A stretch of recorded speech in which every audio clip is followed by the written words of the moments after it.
Bonjour, je m'appelle Christelle Lanfranc, j'enseigne dans un CM2 à l'école élémentaire de Marie Renoir, une école en REP à Bastia, Académie de Corse.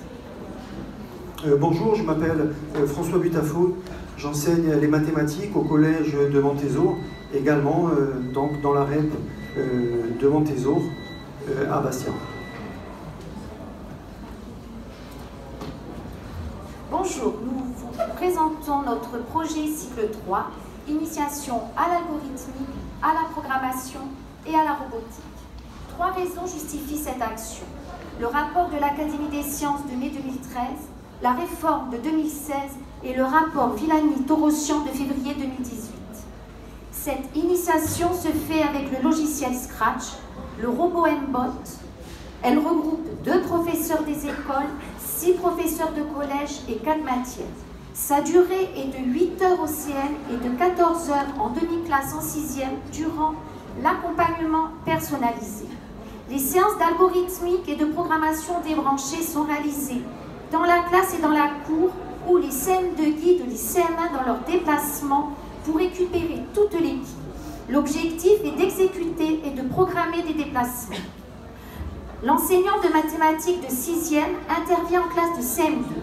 Les élèves réalisent une figure simple à l'aide du logiciel de programmation Scratch et programment le robot MBOT pour qu'il effectue un carré avec et sans boucle répétée.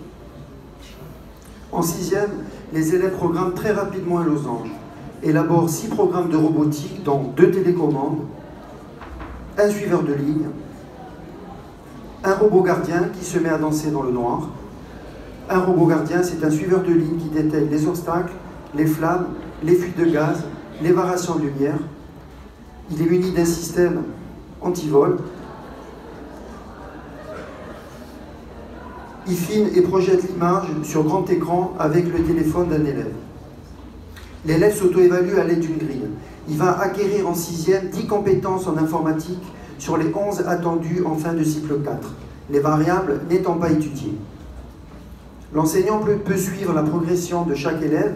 En ligne, un élève a réussi les 20 exercices. En colonne, l'exercice 6 apparaît en jaune. Il est en cours d'acquisition.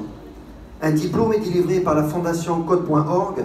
Certains élèves feront 3000 lignes de codage. Des élèves ambassadeurs participent au concours Fête de la science, et c'est génial, et animent un stand de robotique au Forum des maths. On voit l'intérêt pédagogique du téléphone puisque l'élève lance les diapos et programme en temps réel avec son téléphone. À la demande des élèves, un atelier algorithme du Rubik's Cube est mis en place. Des élèves sont 2 fois plus rapides que leurs professeurs, quoi de plus motivant et valorisant pour un enfant.